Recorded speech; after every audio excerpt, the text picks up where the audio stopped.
people! Welcome back to my channel. This is your Mama Sam. Hola mga amigo, amiga, kumare at kumpare. Kamusta kayong lahat? Sana lahat po kayo ay okay at safe ngayong araw na ito. At syempre ko ako naman ang tatanungin nyo. Nakikita naman ninyo ang beauty ng Mama Sam ninyo. Fresh overload pa rin. Diba? Ganyan talaga kapag umiinom ka ng maraming vitamin C at saka syempre kumakain ka ng maraming hotdog. Dahil sa hotdog, naluloka ang beauty ng Mama Sam ninyo. So, yan! So, kamusta naman kayo mga amigo, amiga, kumare at kumpare? Sana lahat kayo ay okay na okay ngayong araw na to. Syempre ko ako naman ang tatanungin nyo.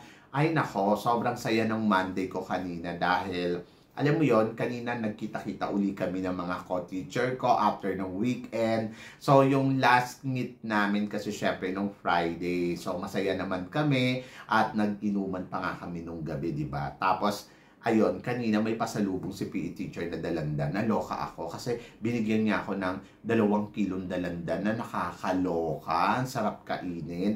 At hindi lang yon, nagluto pa siya kanina ng piniritong baboy. So, saya, di ba? So, yun. So, ewan ko ba, cool na cool yung araw. Siguro dahil malamig ang panahon ngayon dito. Nakakaloka yung panahon dito sa Thailand. Minsan, sobrang init. Tapos ngayon naman, sobrang lamig. O, di ba? Kaya malamig din yung mga ulo ng tao. Kapag mainit, mainit ang ulo ng mga tao. O, di ba? Ganun lang ang timpla dito. Anyway, so yun. Sana lahat kayo ay okay na okay at maganda ang pakiramdam. Yun naman ang importante. Yun dapat lagi tayong feel good, di ba? So ito na nga, ewan ko kung ma-feel good kayo sa mga pag-uusapan natin ngayon ng bonggang-bongga dahil marami tayong chika na talaga naman, nako po, magtataas ang kilay mo ng todo-todo. Di ba, Christine Ann Perez? O, di ba? Ayaw yan ni Christine Ann Perez yung nagtataas yung kilay niya. Pero guys, wag na nating patagalin. Para sa unang chika, Mama Sam, anong masasabi mo? Mr. Lebanon, nanalo ng Mr. Grand International 2024. Ayun. Si Mr. Lebanon, sobrang sad neto dahil natalo to sa Mr. International dito sa Thailand. Talagang nasad siya ng bonggang-bongga. Tapos, sabi ko nga, oo nga no, kasi ang gwapo-gwapo nito. Grabe. Ito yung parang ang bigat ng itlog kung maglakad. Yung ganon. Nakakaloka kasi, parang ang laki-laki niya. Nakakaloka talaga. Pero, ang chika sa akin ng friend kong si Makoy, sabing ganon, para daw nakaharap mo daw talaga si Jesus Christ sa kagwapuhan nito. Ganon daw kabongga daw talaga yung mukha nito. Ganon kagwapo at walang duda. Kaya, naloka siya ng nakatalo ito dito sa Mr. International. Pero ako naman kasi, yung tatanungin mo ko kung bakit to natalo doon sa Mr. International, eh paano nga kasi parang ang bigat ng itlog niya. Alam mo yun, yung parang hirap na hirap siyang maglakad. Ang bigat niyan tignan. Buti nga ngayon, parang nagpapayat siya. Kaya naman, di ba, dito sa Miss Grand International ay talaga naman waging-wagi ang lolo mo. Diba? So, yun. Ang masasabi ko lang kay Mr. Lebanon, congratulations. And then, mabuhay ka. Diba? So, at least, samantala naman ang ating pambato dito sa Mr. Grand International ay nag-4th runner-up. So, congratulations. Gwapo din yun eh, no? Maliit lang. Parang ang liit ng nota. Charot. So, yan. Anyway, so, congratulations sa mga nanalo. O, diba? At ito pa, in na in din sa chika. Siyempre, si Atlea Ambrosio, nagtitraining na Mama Sam ng kanyang pasarela. Tingin mo, siya nga ba ang ilalaban natin sa Supranational ngayong taon na to? So, I'm so excited to her. Siyempre nanalo siyang The Miss Philippines, diba? So, on The Miss Philippines, ang main crown doon ay Supranational. So, parang feeling ko, yes, siya yung ipapadala. So, nakikita ko na talaga nakikita naman natin yung makeover, nakikita natin yung transformation, talaga naman, oh my God, ang ganda niya, di ba? Nagagandahan ako sa kanya. Pilipinang-Pilipina yung beauty. Pagkatapos nakikita mo na parang pak na pak ang mga yung styling. Plus, nandoon din talaga, ayan na, nagtitraining na siya ng pasarela. Si Atlea, parang masasabi ko na isa to sa mga pwedeng mag-uwi ng corona sa ating bansa. Hindi ko lang alam talaga kung sa supranational siya lalaban, pero nararamdaman ko. At kung ako naman ang tatanungin mo kung tama ba na ipadala siya sa supranational, oo naman. Siya yung may main title doon. Natural, siya dapat yung ipadala doon. Sino pa ba ipapadala doon, di ba? So, yun. So, ako, talagang excited ako para sa laban niya dito sa supranational ngayon taon na to. Kung siya man yan, parang feeling ko maganda ang magiging posisyon niya kasi maganda ang pambato natin. Doon sa nagsasabi na ko, hindi naman ganun kabongga mag-English to. Diyos ko naman, si Muchada Atol nga, hindi rin naman ganun kabongga magsalita, pero na-winner, di ba? So, hindi natin alam, malay mo siya yung naka-destiny talaga na maging Miss Supranational 2024. At saka sa nakikita ko sa beauty niya, yung alam mo yun, yung pack na pack, yung sobrang ganda na tama sa mga hinahanap ng supranational para sa Asia look, di ba? So, malay mo, pala rin siya. So, wag kayong nega. Charot! So, yun. So, good luck ngayon pa lang at pag-igihan niya ang kanyang pasarela ng bonggang-bongga na may uuwi niya ang corona ng supranational ngayon taon na to. O, di ba?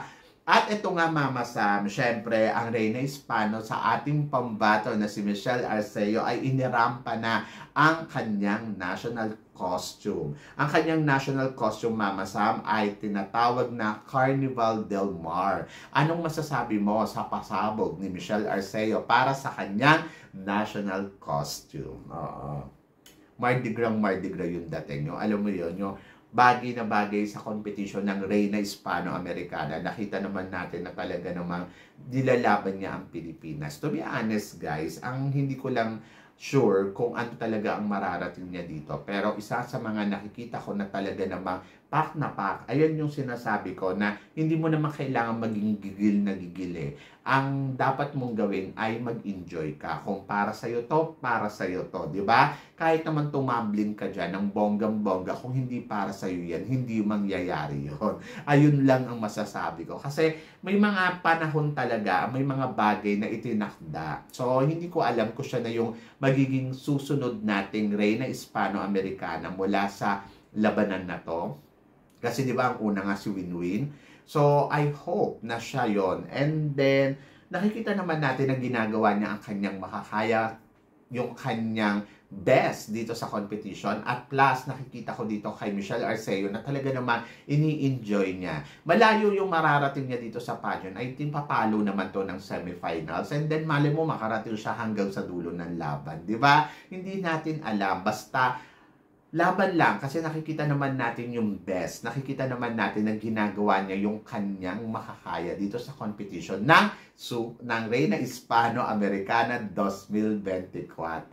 Sasabihin ko sana supranational eh. So maganda yung national costume. Gusto ko yung atake, gusto ko yung alam mo yun, yung parang Mardi Gras yung dating. Lalo na syempre dito ginanap sa di ba, Bolivia. So parang ayan, tamang-tama yung national costume niya, ang bongga lang nun dating, di ba? Sumasabay sa ganda ng mga Latinas, di ba? At maganda siya ha, fresh overload talaga yung lola mo, in fairness sa kanya, di ba? At para naman sa sumunod na chika, Mama Sam, ano naman masasabi mo kay Miss Mexico noong 2020 na si Andrea Mesa na kung saan nag-title ng Miss Universe at ang kanyang first runner-up na si Miss Brazil. After neto, Mama Sam, na El Tocuyo na ng bonggang-bongga ang Mexico at ang Brazil hanggang ngayon. Consistent nga, no? Parang may sumpatong dalawang to na nakakaloka na parang ano ba ang nangyari? Bakit ganon? Kasi kung iisipin mo, maganda yung naging posisyon nila noong 2020, di ba? First runner-up si Brazil, pareha silang galing sa Miss World, and then ito naman si title holder. Kumbaga parang grabe ha, ang layo ng narating nila. Isang title holder saka isang first runner-up. Pero dahil nga may sumpa sila, yung mga sumunod sa kanila, ay hindi na nakapwesto dito sa Miss Universe. Kahit pa sabihin mo na ang ganda-ganda na nung pinadala. Last year, di ba, ang ganda ng pinadala ng Mexico, bokya din. Actually, noong 2021, maganda din yung Mexico, bokya. Tapos noong 2022, ganun din. So, sabi ko nga, mukhang may sumpa. or malas itong si Andrea Mesa. Nakakaloka kasi parang hindi na sinuwerte. At ganun din si Brazil. Yung last nilang pasok, first runner-up sila. So, ine-expect ko na mas matindi yung ipapadala nila for the other year. Ang nangyari, wala. El Tocuyo, 3 taon. No? So, medyo nakakalungkot para sa Mexico at saka kay Miss Brazil. Kasi, lalo na yung nakaraang taong, ganda din ng Miss Brazil, di ba? Hindi rin talaga pumalo. So, kung iisipin mo, masasad ka talaga para sa kanila. I hope na sana ngayon 2024 ay swertehin na ang Mexico at ang Brazil. Sinisi talaga sa kanila no? So, yun. So, tingnan natin. And then, para sa sumunod na chika, Mama Sam, ano naman masasabi mo kay Miss Paraguay noong 2021 na nag-first runner-up sa Miss Universe na si Nadia Pereira na naging judge sa Miss Universe. Alam mo, sa totoo lang, itong babaeng to, hindi ko to gusto yung orahan nito, sa totoo lang. Yung parang lagi siyang laban na laban na hindi mo alam kung ano yung pinaglalaban, di ba? Yung kumbaga, parang feeling ko, hindi siya confident sa sarili niya dahil sa ganda na meron siya. Parang feeling ko maganda naman. Tapos, maganda naman umatake. Wala naman siyang dapat patunayan kasi napatunayan niya na yung sarili niya. Pero parang hanggang ngayon, talagang laban na laban to. At sa kautang na loob, huwag na nga itong kukunin na judges. Kasi ito yung mga tipong judges na name-personal talaga ng bonggang-bongga, di ba? So, ako para sa akin kay Nadia Pereira, wala kang dapat patunayan kasi wala namang umaaway sa'yo at wala namang umaano sa'yo, nakikipag-eksenahan. Kumbaga parang hindi ko ma-gets kung ano yung gusto niyang mangyari. Kasi parang sa tuwing titignan mo siya, akala mo kabog na kabog, laban na laban, na akala mo may pinaglalaban, na wala naman. So, hindi ko naiintindihan si Nadia Pereira. Sa lahat ng mga naging first runner-up sa Miss Universe, siya yung parang hindi ko nagugustuhan. So, yan. Ewan ko kung gusto nyo siya. So, yan. Medyo hindi ko siya type. Parang may attitude talaga. Yung pagiging attitude niya, maluloka ka sa kanya ng bonggang-bongga. Diba? At para naman sa sumunod natin, chika, Mama Sam, ano naman ang masasabi mo? Pageant veteran from UK confirmed na nag-join sa Miss Universe Philippines 2024. Ito nga ay wala nang iba kundi si Christina Chok, di ba? So, ito ang pambato nila ngayon ng UK. Ay, to be honest, ang ganda niya, in fairness. Parang feeling ko sobrang ganda ng mga maglalaban-laban ngayon dito sa Miss Universe. Alam mo yun, may mga from California, from Australia, and then ito nga, from United Kingdom, Filipino community doon. So, ito yung ipinadala nila. Actually, maganda siya. Kaya lang, syempre, hindi natin alam kung ano yung kalibre na meron siya. I hope na sana pagdating niya sa Pilipinas ay talaga naman mapakita niya yung galing niya sa entablado na Miss Universe. Kasi kung ganda ang pag-uusapan, maganda. At potential din naman na talagang maging isang Miss Universe. Di ba? So, in fairness ang gaganda ng mga dapat nating abangan ngayon sa Miss Universe. At talaga naman, oh my God, I'm so excited na dahil yung ibang kandidata, nakita natin ay very strong. Yung ibang kandidata talaga, masasabi ko, oh my God, may ibubuga. At isa nga itong si Christina Chok na talaga namang masasabi ko, kaabang-abang sa Miss Universe Philippines for 2024. So, yun. Are you excited? Ako na-excite ako ng bonggang-bongga ngayon sa Miss Universe Philippines kasi nga sa mga nababalitaan ko na kandidata. And then, para naman sa sumunod natin, chika, Mama Sam, pangtapat kay Alexi ng Iloilo ay ito nga, Mama Sam, ang pambato ng Bohol na wala nang iba kundi si Kyra Camel at Rosales. Mama Sam, anong masasabi mo? Pareha silang Black Beauty. Ay my God. So, exciting to kasi syempre, Black Beauty versus to Black Beauty. So, ito yung Black Beauty Magic. Di ba? So, nai-excite ako kasi ngayon pa lang nakikita ko na tulad neto, may mga kandidata na Black Beauty ngayon dito sa Miss Universe Philippines na masasabi mo yung strong sila. in fairness ha, hindi lang naman to first time na nagkaroon ng kandidata ng Black Beauty dito sa Miss Universe Philippines. Feeling ko taon-taon talaga may Black Beauty na sumasali. Lalo na nung nakaraang taon, may mga strongest din pagdating sa com skills at saka sa mga eksena. Siyempre this year, another set of Black Beauty naman. Ito nga, syempre, kahapon na kinoronahan na ang pambato ng Iloilo na talaga naman masasabi ko, si Alexi ay isa sa mga kaabang-abang na kandidata. And then, ito nga ang ipagtatapat daw sa kanya ng Bohol. Kung sakasakaling mananalo to dito sa Miss Bohol ay si Kyra Camille Rosales na talaga naman ay, nako, ayaw din magpaawa. To be honest, I love her face. Kasi parang, ano alam mo yun, meron siyang ipinapakitang kakaiba. And then, strong din. So, exciting sa bakbakan dito para sa Miss Universe Philippines kung sakasakaling siya ang mananalo. Pero sabi ko nga, iba pa rin yung dating ni Alexi kasi si Alexi kasi talagang very powerful. Ang maganda kay Alexi kasi, ginaya niya yung si Susubini Tonsi.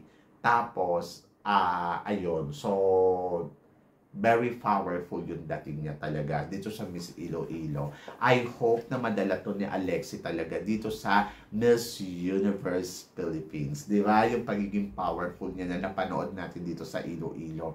Sana ganun din level or mas tumaas pa yung level na makita natin sa kanya. So ngayon, dito naman sa Miss Bohol, ang masasabi ko, syempre, kailangan ma-impress muna tayo sa kanya. Kasi kung nagawa ni Alexi mapa-impress ang mga tao, natural, dapat gawin niya rin yun. Kasi kung gusto nilang manalo ng Miss Universe Philippines, dapat ginagawa talaga nila yun lahat ng kanilang makakaya na kabugin ang ibang kandidata na ume-eksena ngayon sa competition na to. Diba? So yun, so abangan natin kung silang dalawa nga ay magtatapat sa Miss Universe Philippines. Pero guys, kayo guys, ano guys ang masasabi ninyo dito sa mga pinag-uusapan natin ngayon? So please comment below para at least malaman ko naman kung ano naman ang chika mo sa mga tinatalakay natin ngayon. So yun! So guys, maraming salamat syempre sa inyong lahat sa walang sawang suporta na binibigay ninyo dito sa channel ko. At sa mga hindi pa po nakaka-subscribe dyan, please don't forget to click like and subscribe my channel. At i-click nyo na rin po ang notification bell para lagi kayong updated. Syempre sa aking mga chika. Sabi ng ganon, keep smiling lang para lagi kang maganda. So guys, hanggang dito na lang. Hanggang sa muli nating chikahan. See you tomorrow. Thank you guys.